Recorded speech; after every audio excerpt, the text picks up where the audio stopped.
সবাই কম বেশি এখন মোবাইল ব্যবহার করে অনলাইনে যুক্ত আছে। আপনারা সবাই অনলাইনে ভুয়া অপপ্রচার যেখানেই দেখবেন সেখানেই আপনারা কড়াভাবে তার প্রতিবাদ জানাবেন।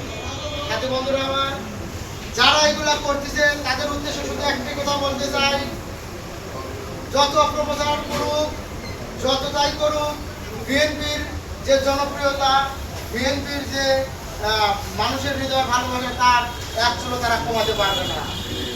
আওয়ামী লীগ বিএনপিকে সবসময় এরকম কিছু বলছে, আওয়ামী লীগ যখন ছিল।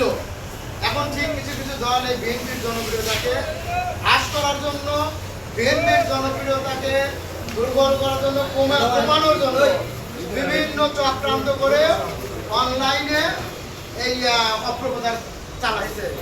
তাই আমাদের সকল জাতীয়তাবাদী সৈনিকদের একটি কথা বলতে চাই, সেটা হলো আপনারা সবাই অনলাইনে যুক্ত আছেন এবং যুক্ত থাকবেন এবং আগামী দিনে সকল অপপ্রচারের বিরুদ্ধে জবাব দিতে হবে সেই আশাবাদ ব্যক্ত রেখে আমি আমার সংক্ষিপ্ত বক্তব্য শেষ করছি। বাংলাদেশ জিন্দাবাদ, শহীদ জিয়া, খালেদা জিয়া জিন্দাবাদ।